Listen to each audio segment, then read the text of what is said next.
अस्सलाम वालेकुम। Crime stories के साथ मैं हूं महवी सोहेल चौहान। आज हम एक ऐसी स्टोरी डिस्कस करने जा रहे हैं कि जिसको आप सुनेंगे तो आप परेशान हो जाएंगे कि किस तरह एक 9 साला बच्ची जो है सीसीडी की गफलत की वजह से मारी गई। इसी हवाले से हम बात करेंगे। हमारे साथ स्टूडियोज में मौजूद हैं आमिर मजीद, समा डिजिटल के नुमाइंदा। आमिर, क्या डिटेल्स हैं आपके पास? कब ये वाक़या पेश आया, कैसे आया?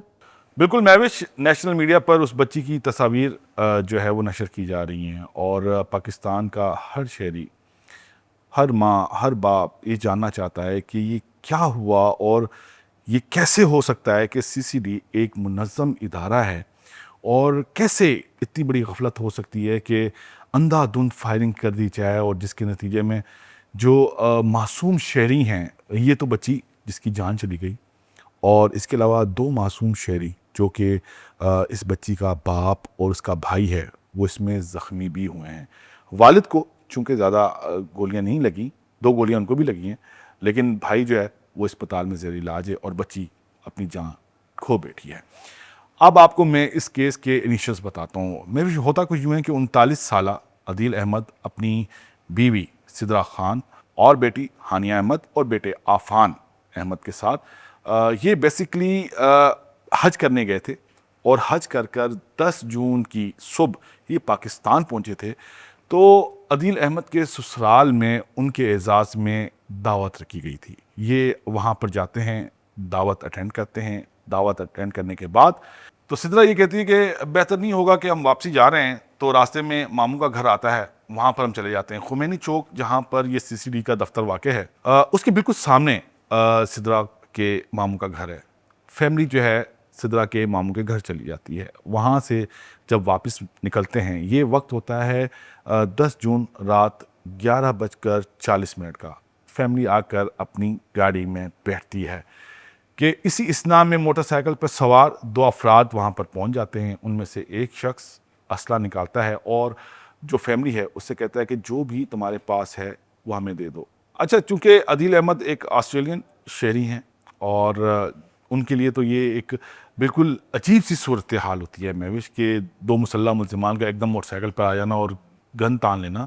तो वो अपने बीवी बच्चों से कहते हैं जो भी है इनको दे दो।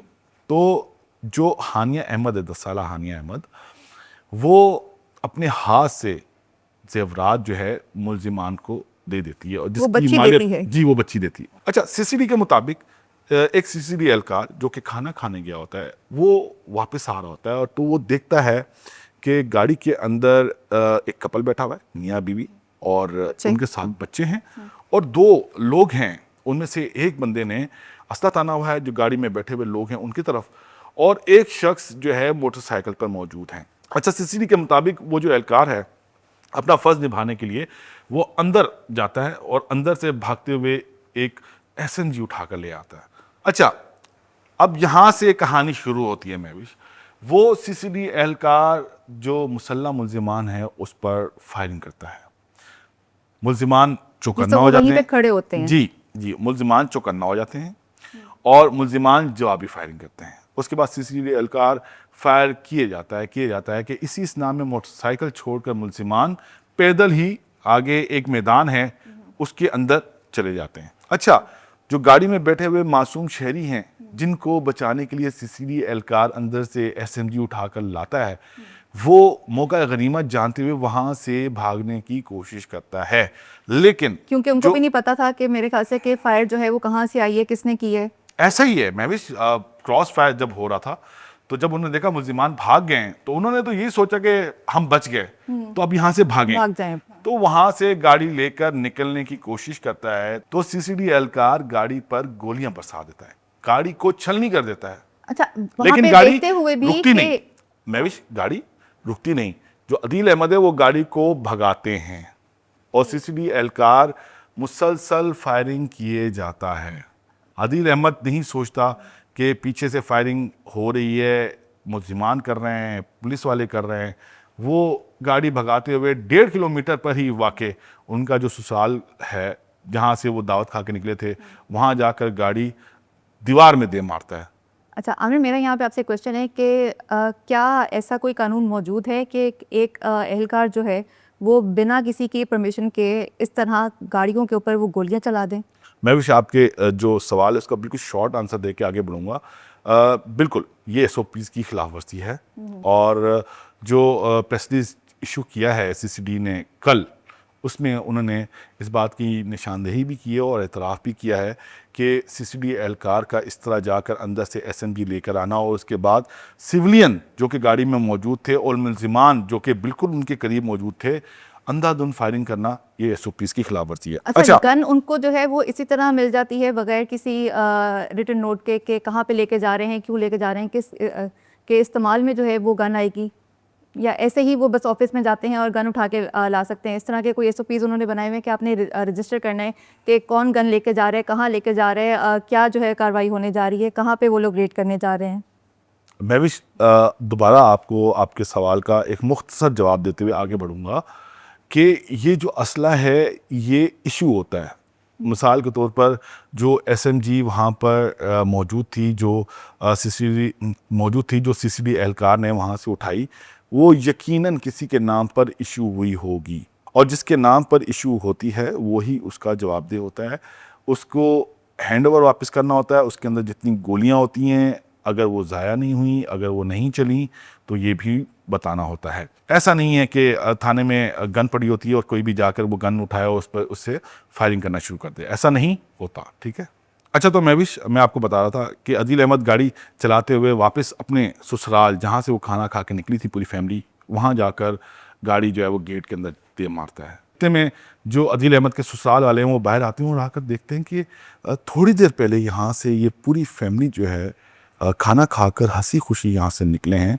आखिर क्या हुआ कि अदील अहमद खून में लथपथ है, उनका 10 साला बेटा आफान अहमद खून में लथपथ है, उनकी बेटी है 9 साला हानिया अहमद, वो भी खून में लथपथ है। सिर्फ जो डॉक्टर सिदरा हैं वो महफूज हैं। वो जल्दी से बच्चों को निकालते हैं बाहर, ज़ख्मी अदील अहमद को बाहर निकालते हैं और उसके बाद देखते हैं कि अदील अहमद रिस्पॉन्ड कर रहा है, आफान अहमद जो है रिस्पॉन्ड कर रहा है, हानिया अहमद रिस्पॉन्ड नहीं कर रही।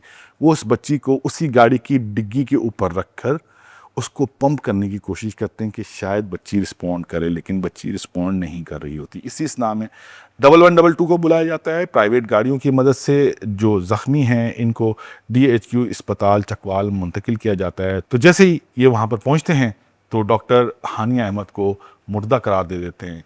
इब्तदाई तिब्बी इमदाद देते हैं अदील अहमद और आफान अहमद को और फिर इनको बेहतर सहूलत के लिए रावलपिंडी रवाना कर देते हैं। अच्छा, महविश, सीसीडी कुछ नहीं बताती, ना किसी प्रेस को बताती है कि हुआ क्या है, ये फायरिंग की क्यों है, इस इलाके में फायर हुआ क्यों है। प्रेस से कुछ शेयर नहीं किया जाता कि इसी इसना में DHQ अस्पताल से इत्तला जाती है पुलिस को कि इस तरह 3 अफराद ज़ख्मी आए थे, जिनमें से एक बच्ची जो है वो मुर्दा हालत में है। तो बात फैलते फैलते सीसीडी के कानों तक पहुंचती है कि उन्होंने जिन पर फायरिंग की थी वो DHQ अस्पताल चकवाल में मौजूद हैं। वहाँ पर जब सीसीडी की टीम जाती है तो वहाँ पर जाकर देखती है ये तो मंजरनामा ही मुख्तलिफ है। और जो ये लोग सारा जख्मी कुछ जो हैं, है वो उसी रात को ये हो रहा है। जी उसी रात को हो रहा है। जिस सीसीडी एहलकार ने डाकुओं पर फायरिंग की थी, गाड़ी पर फायरिंग की थी और मोटरसाइकिल सवार अफराद पर फायरिंग की थी, जब उसको पता चलता है कि ये मुल्जिमान नहीं हैं बल्कि ये आम शहरी हैं, तो उनके पांव तले से ज़मीन निकल जाती है। सबसे पहले तो सीसीडी का मौक़िफ़ आता है कि मुल्जिमान की फायरिंग से गाड़ी में मौजूद जो लोग थे उनको गोलियां लगी, जिसकी वजह से एक बच्ची का इंतकाल हो गया और 2 बंदे ज़ख्मी हो गए।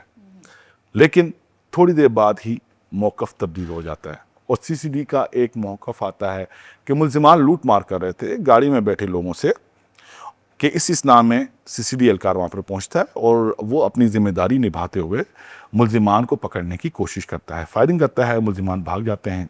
और इसके साथ ही जो गाड़ी वाला है, जो गाड़ी चला रहा होता है, वो गाड़ी भगाता है और जो सीसीडी एहलकार है वो ये समझता है कि गाड़ी में भी डाकुओं के साथी मौजूद हैं। कितनी मुज़ाहिका खेज़ बात है ना महविश। वाकई में, क्योंकि पहले वो देख के गए हैं कि उस गाड़ी में एक खातून बैठी हैं, बच्चे बैठे हैं और बाहर खड़े हुए हैं लोग, उनसे वो चीज़ें मांग रहे हैं।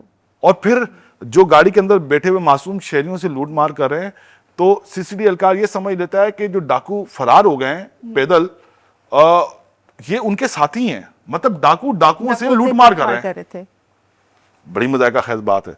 फिर वो गाड़ी जैसे आगे भगा रहे होते हैं तो सीसीडी एहलकार मुसलसल फायरिंग किए जाता है और जो मुलजिमान हैं वो पैदल मोटरसाइकिल छोड़कर पैदल फरार हो रहे हैं, और सीसीडी की टीम जो है वो गाड़ी लेकर वो गाड़ी के पीछे जा रही है, बजाय उसके कि जो मुलजिमान पैदल फरार हो रहे हैं। एक खुला मैदान है जहां पर उनको पकड़ना आसान है, उनको पकड़ने के बजाय वो इस गाड़ी की तरफ जा रहे हैं। Exactly, मेरा यही क्वेश्चन था कि वो जो एहलकार थे, जो सीसीडी के एहलकार थे, वो इंस्टेड के जो पैदल भागे हैं, जो कि ज़्यादा अप्रोचेबल थे, उनके पीछे भागने की बजाय वो उस गाड़ी के पीछे भागे हैं, उसके ऊपर उन्होंने फायर खोली है।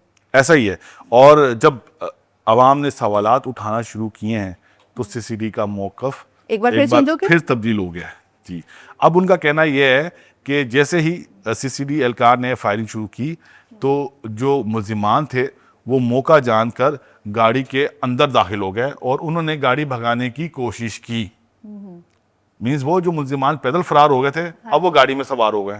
ठीक, मतलब जब उनसे सवाल किया जा रहा है वो कॉन्ट्रडिक्ट कर रही है। ऐसा ही है, जब उनसे सवाल किया जा रहा है कि ये कैसे मुमकिन है कि गाड़ी में बैठे हुए मासूम शहरियों से लूट मार हो रही है और सीसीडी एहलकार उनको बचाने के लिए असला लेकर आ रहा है और बाद में उन्हीं के ऊपर फायरिंग कर रहा है। तो उन्होंने एक नया मौक़िफ़ इख्तियार किया कि मुलजिमान जो है वो फरार हो रहे थे, तो उन्होंने गाड़ी के अंदर बैठ के भागते हुए, मुमकिन ही नहीं है फायरिंग हो रही है और फायरिंग होते हुए मुलजिमान गाड़ी के अंदर बैठ जाएं। खैर, इसको मुख्तसर करते हैं महविश, इस वाक़े की बड़ी चर्चा हो रही है और सोशल मीडिया पे भी हम काफ़ी देख रहे हैं कि इसके ऊपर जो है वो बातचीत चल रही है। हाँ, जो सीसीडी रावलपिंडी रीजन के जो हेड हैं उन्होंने एक JIT तश्कील दी है और सीसीडी के जो सरबराह हैं सुहेल ज़फ़र चट्ठा वो भी कल गए हुए थे वहाँ पर, और काफ़ी कोशिश की जा रही है कि किसी तरह से इस केस को हैंडल किया जाए। अच्छा, इस केस का जो है मुकदमा दर्ज हो गया। ये मुकदमा इल्ज़ाम 511/26 है और बजम दफ़ा 302, 322, 394 और 440 के तहत दर्ज किया गया है। ये अदील अहमद की मुद्दत में दर्ज किया गया है। इसके अंदर जो 2 दफ़ात हैं ये बिल्कुल मुतसादिम है। एक 302, ये जो 302 की दफ़ा है ये कत्ल अमद की दफ़ा है, मतलब किसी ने इंटेंशनली फायर किया या वार किया, उसके वार से किसी की जान चली गई, मतलब जान के मतलब होशो हवास में। और जो इसमें दफ़ा 322 है PPC की, ये कत्ल बिस सबब है, मीन्स कि कत्ल हुआ है उसका सबब मालूम नहीं है। तो जैसे ही इस केस की बाकायदा तौर पर तहकीकात का आगाज़ होगा, ये केस अदालत में जाएगा, तो जज ज़रूर इनसे ये सवाल करेंगे कि 2 मुख्तलिफ नौइयत की दफ़ात हैं एक इंसिडेंट की, या तो ये कत्ल अमद हो सकता है या कत्ल बिस सबब हो सकता है, दोनों में से एक चीज़ हो सकती है। अच्छा आमिर, आपने सारी स्टोरी जो है हमें बताई कि क्या हुआ, कैसे हुआ, लेकिन यहाँ पे क्वेश्चन ये भी रेज होता है कि इनकी जो ट्रेनिंग है, क्या ये उसका पार्ट नहीं होता कि उन्होंने लोगों को जज करना होता है कि किसके ऊपर गोली चलानी है, किसके ऊपर नहीं चलानी। पूरा वाकया जो है उनके सामने जो उस वक्त पेश आया था, जिस वक्त वो गन जो है अपनी अंदर भी लेने गए थे, तो यहाँ पे उनका ट्रेनिंग का थोड़ा सा कसूर नहीं आता कि उनकी ट्रेनिंग जो है वो ऐसे लगता है कि जैसे कंप्लीट नहीं हुई थी, या कुछ उनकी ट्रेनिंग में जो है कोई इनकी मसला है। किस तरह की इन लोगों ने ट्रेनिंग सीसीडी वालों की भी, अपने एहलकारों की, यहाँ पे बहुत क्वेश्चंस जो हैं वो रेज हो रहे हैं। बिल्कुल महविश, सवालिया निशान है उनकी तरबियत के ऊपर, और ऐसा नहीं है कि बग़ैर तरबियत ही किसी को जो है वो डिप्यूट कर दिया जाए, और उनको बिल्कुल तरबियत दी जाती है। ये इस पर है कि मतलब जिसको तरबियत दी जा रही है वो तरबियत कितनी लेता है। अच्छा, SOPs होते हैं, जिस तरह मैंने आपको पहले बताया कि गन ऐसे ही नहीं कोई उठाकर जो है वो थाने से चला जाए और वहाँ पर फायरिंग शुरू कर दे। गन बाकायदा तौर पर इशू होती है, एक पूरा प्रोसीजर होता है, SOPs होते हैं, उसके तहत जो है वो गन जो है एलोकेट की जाती है। और गन चलाने के भी कुछ SOPs होते होंगे? जी बिल्कुल, SOPs होते हैं। उसके बाद ये होता है कि अगर मुलजिमान मौजूद हैं और मासूम शहरी भी वहाँ पर मौजूद हैं, तो आपने वहाँ पर गन का इस्तेमाल करना है, तो कैसे करना है? पहले तो जहाँ पर मासूम शहरी मौजूद हैं वहाँ पर मुलजिमान भी मौजूद हैं, तो कोशिश ये की जाती है, जो SOPs हैं कि वहाँ पर गोली नहीं चलानी चाहिए, ठीक है। लेकिन अगर नागुज़ीर है, आपको गोली चलानी है, तो उसकी बाकायदा तौर पर ट्रेनिंग दी जाती है। लेकिन हमने आज तक जो पढ़ा है और जो हमें बताया गया है कि जहाँ पर आम पब्लिक होती है वहाँ पर गोली नहीं चलाई जाती। आमिर, बहुत शुक्रिया आपका, आपने इतनी इंपॉर्टेंट स्टोरी के ऊपर हमें अपडेट दिया, और हम यही उम्मीद करते हैं कि जो मुलजिमान हैं उनको सज़ा मिलेगी और जो बेकसूर है उनको जो है इंसाफ ज़रूर मिलेगा। मुझे दीजिए इजाज़त, अल्लाह हाफ़िज़।